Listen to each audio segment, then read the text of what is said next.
Okay, let's start. Okay, my name is Yéhézkel Ben-Ari. I've been working for 4 decades in public research, trying to understand how the brain develops and how brain disorders are generated and how to treat them with novel approaches, because it is true that we have not succeeded in developing novel treatments for many, many disorders, notably autism and Parkinson's disease, on which I'm going to talk about. Now, the concept I've developed is called the neuroarcheology. Let me explain to you what this is about.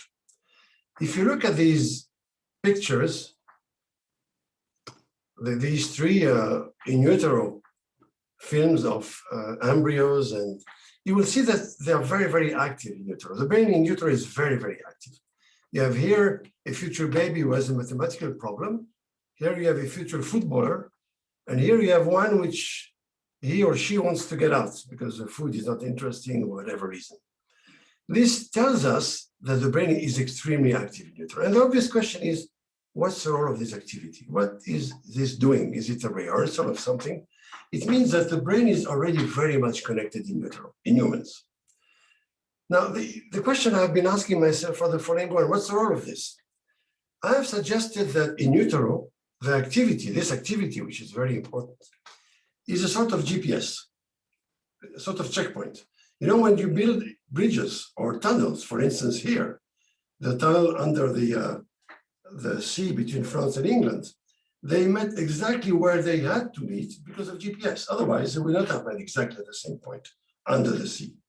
So I've suggested, in analogy to this, that activity is a sort of GPS, validating the program of construction that the neurons are where they should be.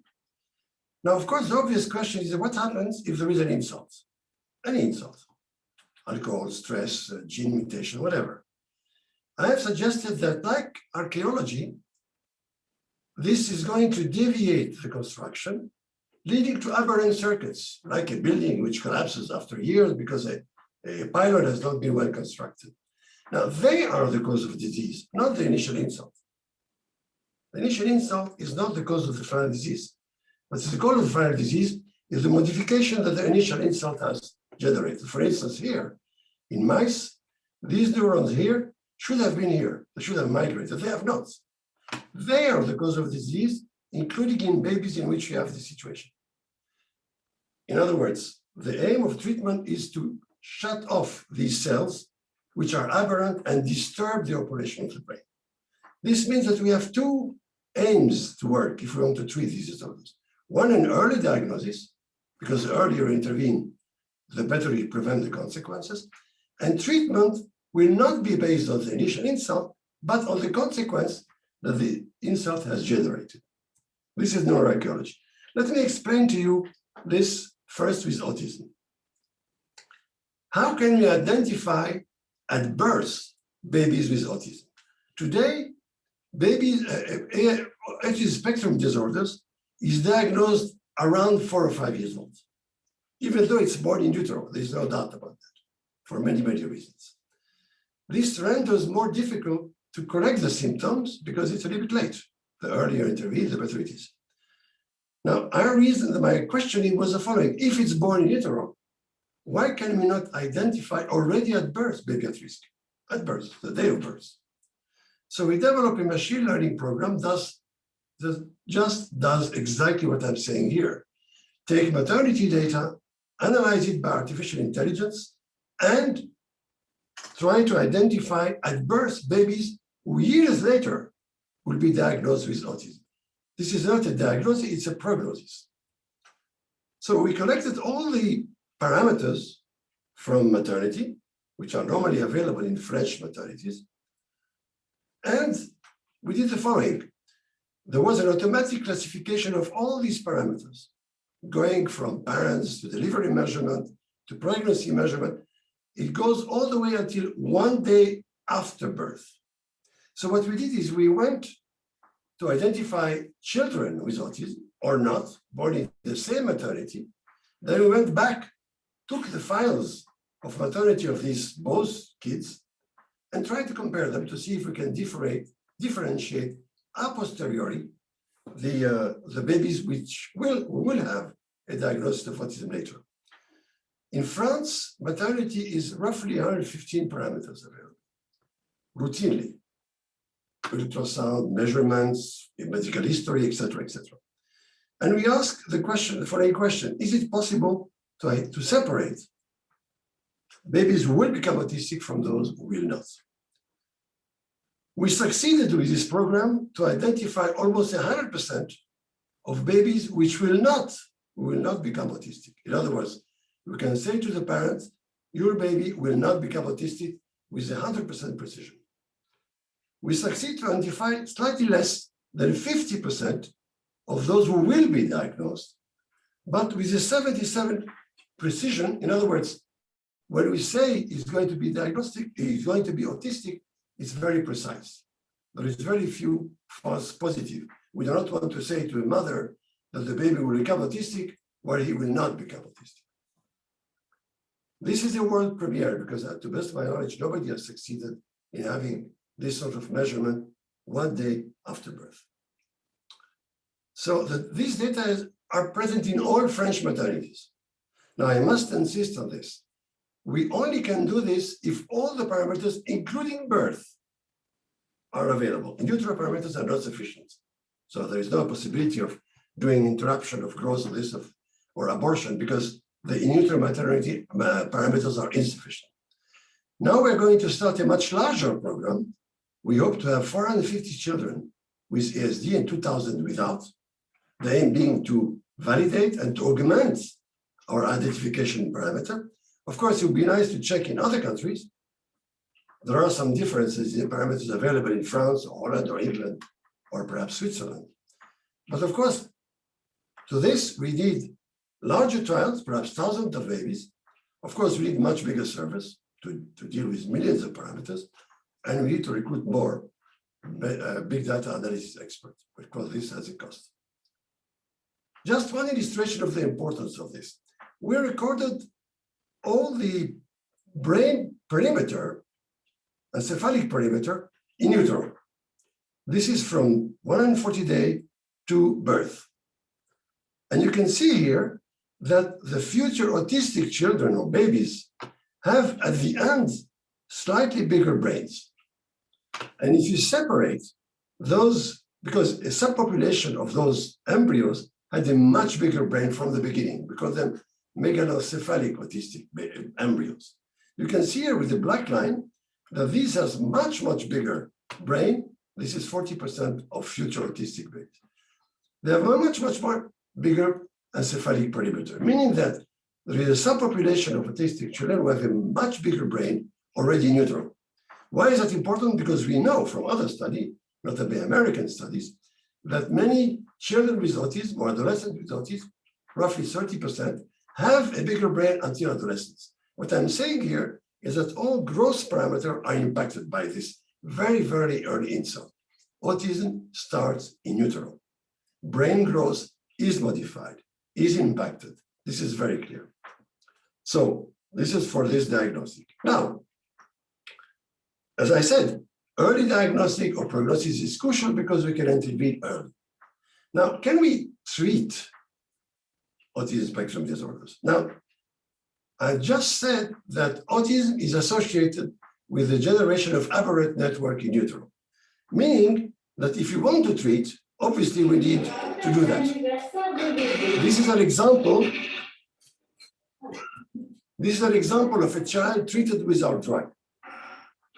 He is 6 or 7 years old. This is in French, but of course, French is English spoken with a funny accent. She's trying to convince him to celebrate the birthday of this baby, of this doll. Come, Alan. And of course, he doesn't respond. And he stimulates himself, as usual. He doesn't look at the eyes of the psychological person. You can see there is no communication at all. On the birthday cake, I want to put candles. Do you want to put the candle? No answer. Put the candle. No, it's obviously not interested. No eye-to-eye communication. This is 3 months after treatment with this agent. For the birthday of the baby, we put candles on the cake.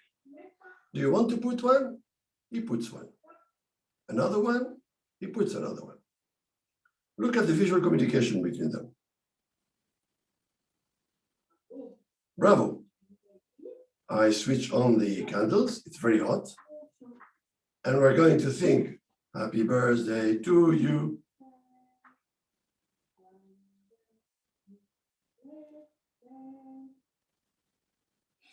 And he switches off the light. There is obviously communication. He understood what the lady wants from him. I remove the candles. Baby is hungry. Do you want to feed him? And he takes the spoon and feeds him.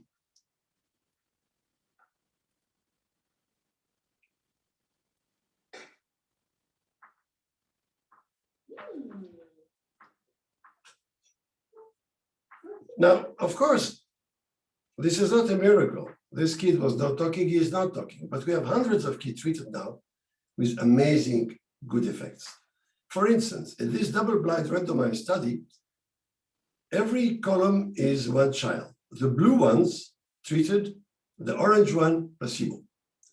The more the column is big, the better this measure called CARS is ameliorated and the baby and the kid is better.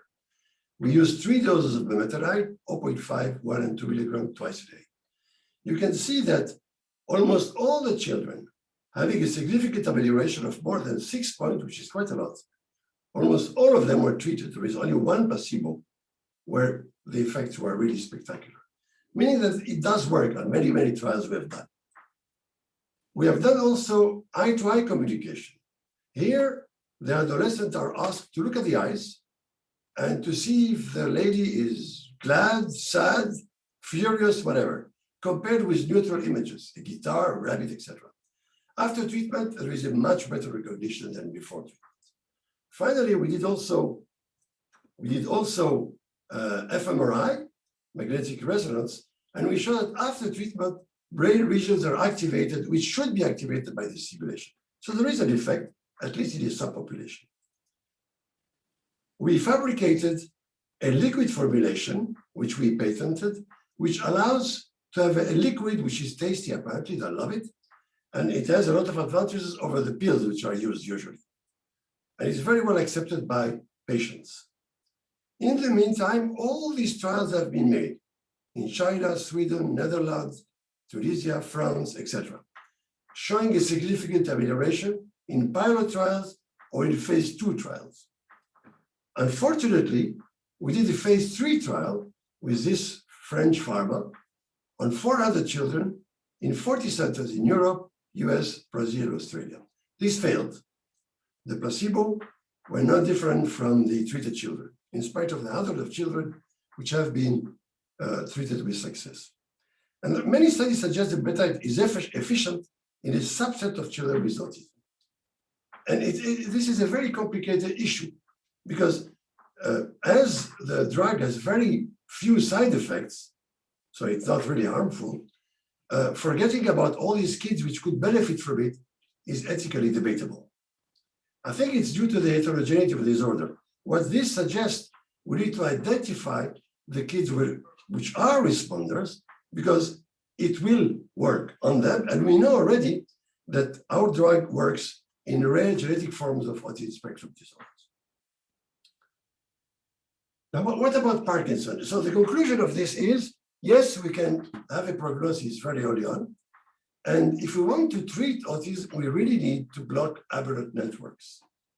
And bumetanide might do this in a subpopulation of responders. Now, what about Parkinson's disease? Here I selected this, which is very, very different, of course. It's a late degenerative disease, which everybody knows. It's about the destruction of neurons releasing dopamine. We have done a lot of experimental work. I won't annoy you with this because it's a long story. I've been working on this for years. Let me simply show you this. It's a rat which must go along this pilot stuff. And you can see the Roman rat does it very, very easily. Here we have a Parkinsonian rat. Look at what he does. obviously is not as good. This is the rat after treatment with our drug, the Parkinsonian rat. Very obviously, there is an amelioration. Of course, this is not Parkinson. It's a rat, it's not human, it's not that complicated. But we did a lot of studies, which I will indulge, I won't show you, biophysical studies, we and others, showing that neurons, which are involved in Parkinson's disease, the inhibition doesn't work very well. And our drug works precisely on restoring inhibition. So we did a pilot clinical trial on 4 patients with severe Parkinson's disease, measuring gait, equilibrium, etc. And there was a very significant amelioration after 2 months already of gait, of equilibrium. The parents and the people living with them all wanted to continue, and many of them have continued. One of these patients was in a wheelchair, and now he does 1 kilometer walking every day. So we decided to shift to a phase 2. We are recruiting 40 patients in 10 centers in France, and the results will be available the end of this year. The end of this year, we'll know if our stuff works. If the results are positive, as I have the impression this will be, because of course it's much easier than autism. The measurements here are much easier to obtain than a psychiatric disorder. However, even if it's positive, there is a problem because phase 2 or 3 Parkinsonian trials are very, very expensive. So there are financial problems, even though the drug might be extremely efficient. Finally, I have been asked to speak about this. One problem we have is, of course, to host startups who are working on innovative treatments. It's very difficult to find suitable space where they can work and develop their research.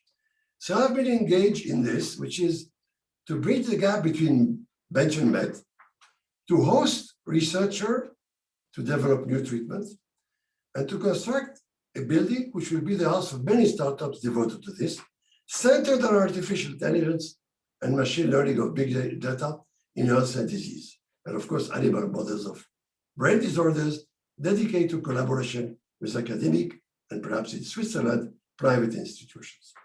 The drawing of the building, I think, is the nicest lab I have ever seen in Europe. The architect is really a genius. He has drawn this. This is very close to one of the most beautiful beaches in Europe, in the Mediterranean Sea. It's in the middle of a forest, in a campus. What he has drawn is a labs here, which you almost don't see because they are rid of ground floor.